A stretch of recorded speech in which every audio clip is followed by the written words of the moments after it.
Olha aí, nós estamos de volta com mais um episódio do Book Haul Recebidos do mês. Passou muito rápido o último mês, parece que foi outro dia que eu fiz o Book Haul do mês de setembro, agora eu vou fazer do mês de outubro. E já adianto, gente, eu tenho feito, enquetes perguntando para vocês quais livros do Book Haul vocês querem que eu leia. E eu fiz no mês passado e tô lendo O Fantasma da Ópera, que foi o livro que teve mais votos. Mas tô lendo ainda, né? Quando possível eu faço a resenha para vocês e a mesma coisa vai acontecer com os livros de hoje do nosso Book Haul. Eu vou começar então abrindo para vocês, eu mantive ele fechadinho para deixar vocês curiosos e até porque para compartilhar também com vocês a sensação de abrir um livrinho que veio fechado num barbante. Aqui, fechadinho, confiscado, tem um carimbo.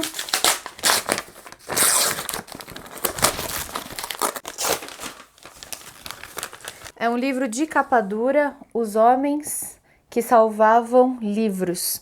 A luta para proteger tesouros judeus das mãos dos nazistas. Então, vamos ver então. Os Homens que Salvavam Livros é a incrível história real dos habitantes do gueto de Vilna, na Lituânia, que resgataram milhares de livros e manuscritos raros da cultura judaica por duas vezes. Primeiro das mãos dos nazistas, depois dos soviéticos. Porque na Lituânia depois foi anexada, aqueles três paizinhos, né? Letônia, Lituânia, Estônia, depois foram anexados à União Soviética. O livro registra as atividades ousadas de um grupo de poetas e eruditos que se tornaram combatentes e contrabandistas na cidade conhecida como Jerusalém da Lituânia. Então parece ser um livro de não ficção, uma reportagem. É publicado pela editora Vestígio, edição em capa dura. Ai, olha que bonito! Tirando a sobrecapa, olha que bonito. Muito legal. Obrigada, editora Vestígio, por ter me encaminhado o livro. Continuando, o próximo livro das coisas mais lindas que eu já recebi aqui no canal, é Os Lusíadas, edição especial da editora Nova Fronteira. Ó, que coisa linda!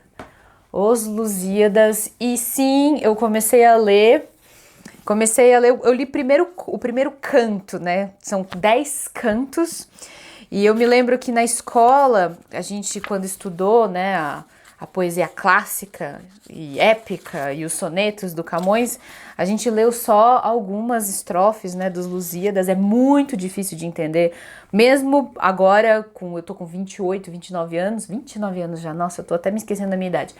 E se é difícil para mim, que já tenho alguma bagagem de leitura, imagina para quando eu tinha 15 anos, é praticamente outro idioma.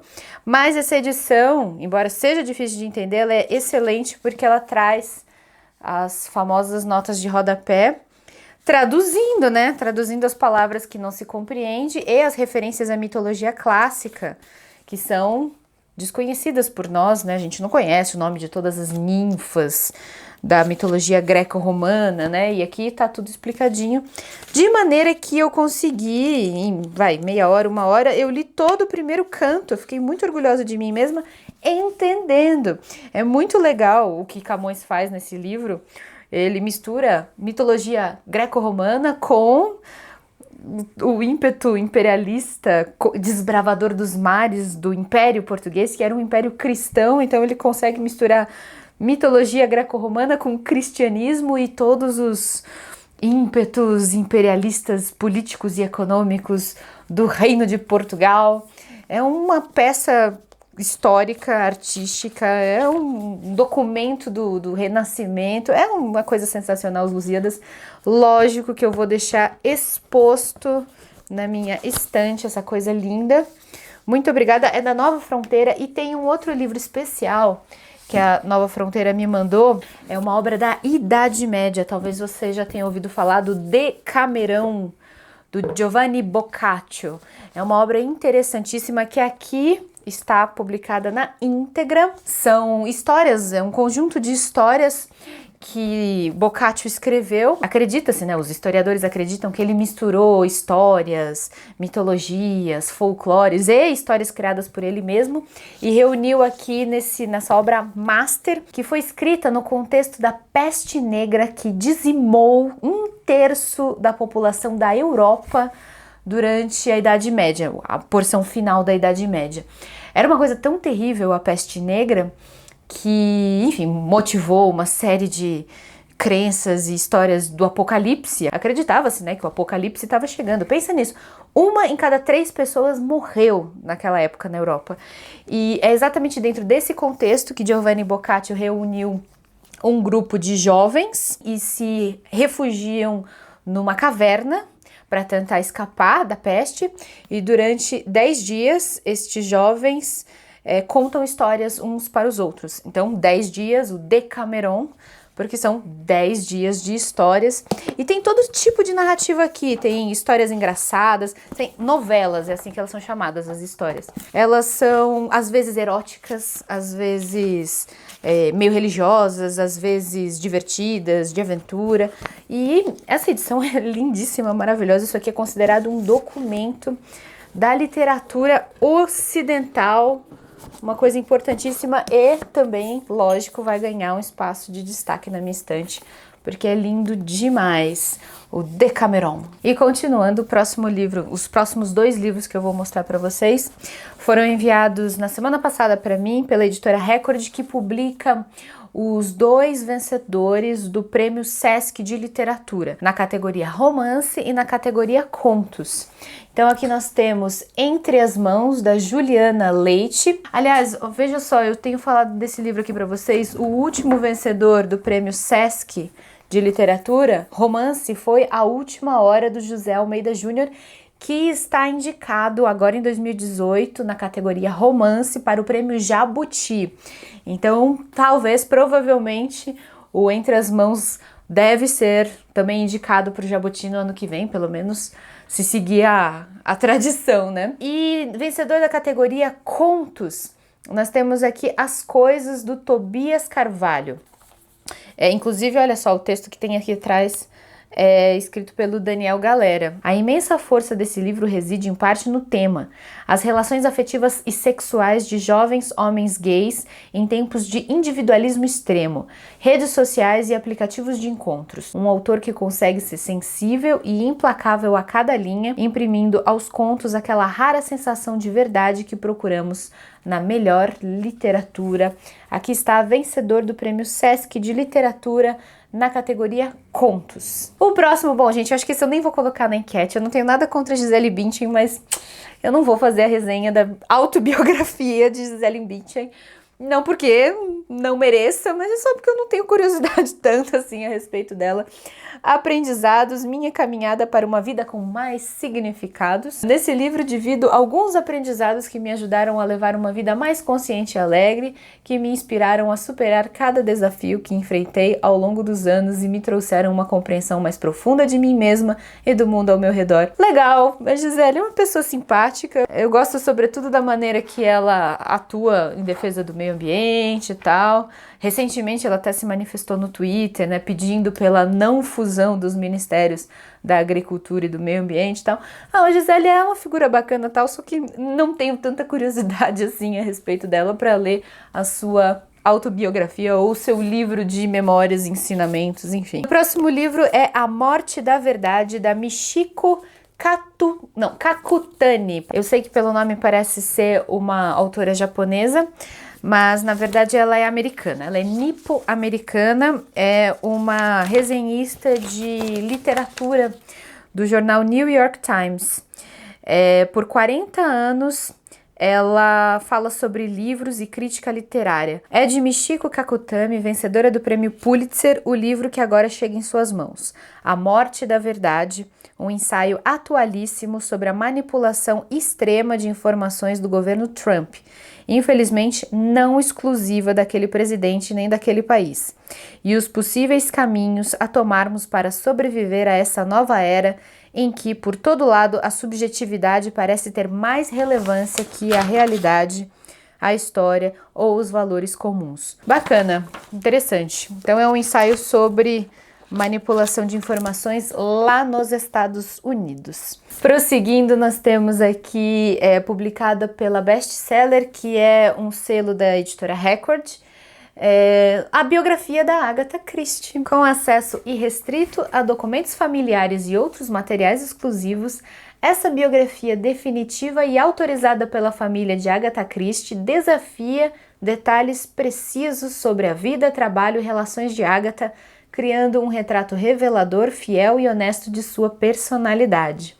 É uma pena que seja uma biografia autorizada. Eu não sei se eu acredito muito na qualidade de biografias autorizadas pela família, porque normalmente eles deixam de lado detalhes que possam comprometer a memória do biografado. Porque uma coisa a gente precisa entender, gente, nenhum ser humano que passou pela Terra, nenhum ser humano era perfeito. Todo mundo fez coisa legal, todo mundo fez coisas escrotas ou questionáveis, ou coisas de que se arrependeu. Mas enfim, tô viajando aqui. O legal é que parece ser realmente bem rica de documentos, de fotografias. E eu acho que vale a pena eu conhecer, ler a biografia antes de dizer se é boa ou ruim, né?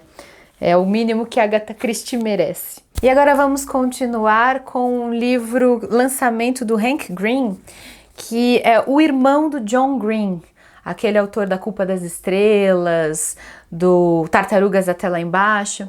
Aqui nós temos uma coisa absolutamente fantástica, publicada pela editora Seguinte, selo, né, da Companhia das Letras. Vamos ler então a sinopse.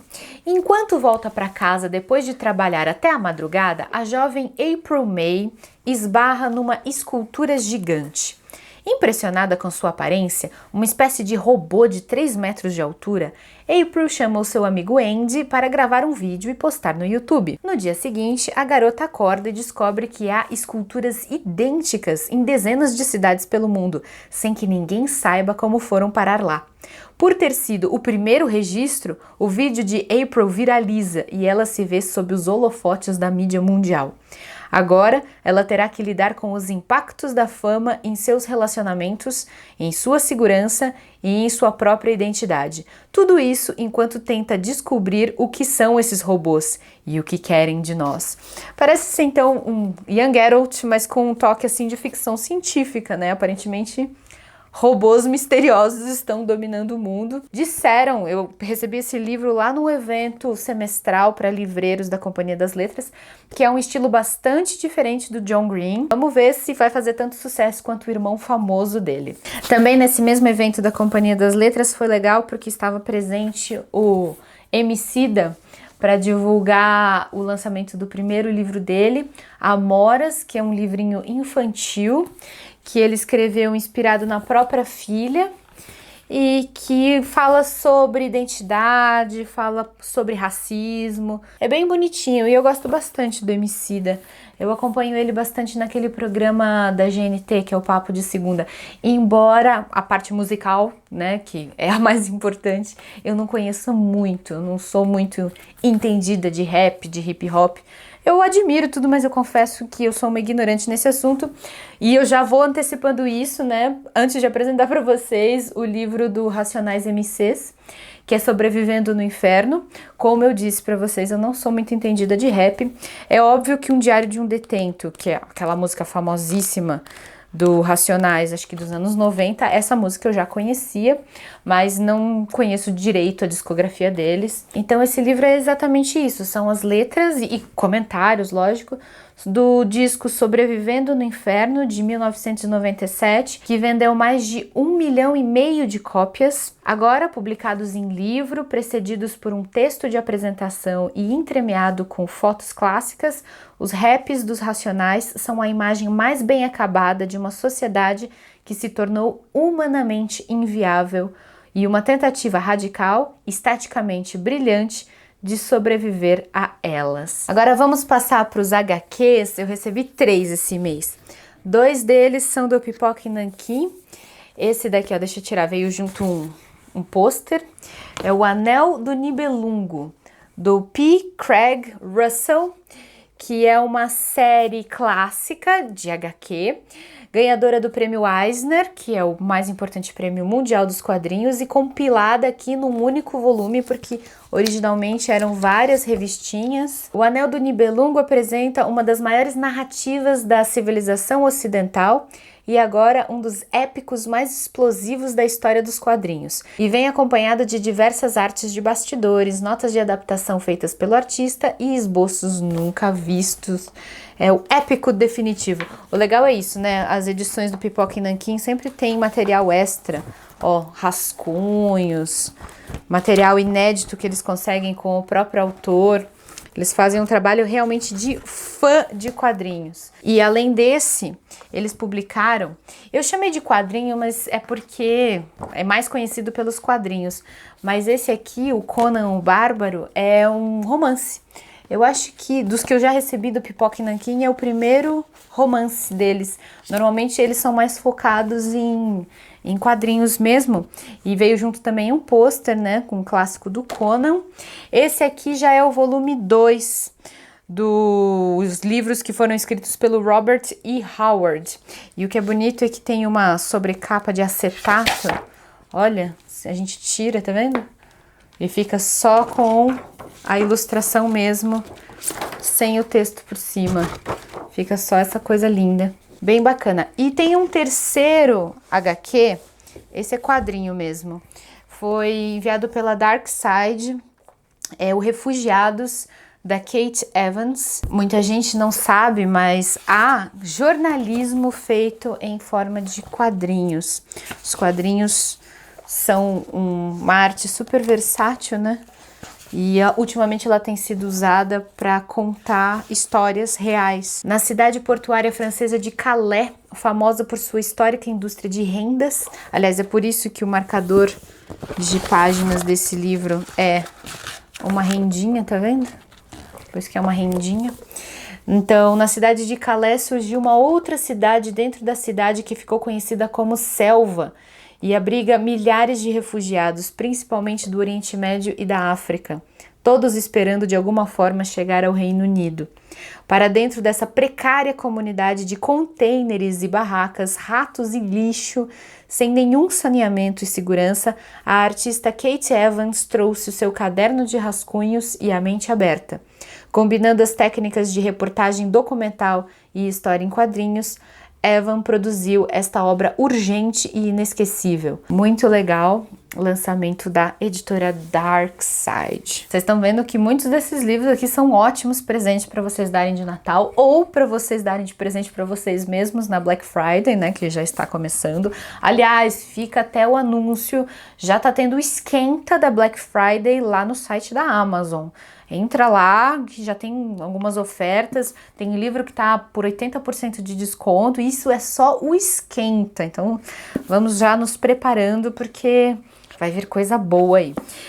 Mais uma sugestão de presente maravilhosa, eu acho que de todos os livros que eu recebi nesse mês, e foram muitos lindos, vocês viram os Lusíadas, por exemplo, esse aqui foi o meu favorito, Vidas Secas, do Graciliano Ramos. O que é bonito é que eles imitam a encadernação de antigamente. Parece que é de couro, né? Parece, mas não é. É um livro em capa dura, moderno, mas eles copiam toda a estrutura daqueles livros antigos. Inclusive essa espécie de marmorizado que tinha, só que eles modernizaram e colocaram aqui o desenho da cachorrinha baleia, coitadinha, esquelética. E aqui atrás, se a gente reparar, tem a família inteira, o Fabiano, sim, a Vitória, os dois meninos e a baleia. E esse livro aqui, essa edição, comemora os 80 anos de publicação do Vidas Secas, que era para se chamar O Mundo Coberto de Penas, mas o Graciliano mudou de ideia e resolveu chamar de Vidas Secas. E aqui nessa edição, portanto, a gente tem fotos dos manuscritos. Antigamente os caras faziam na unha, né? Faziam na mão. Não tinha essa de escritor que trabalhava no computador.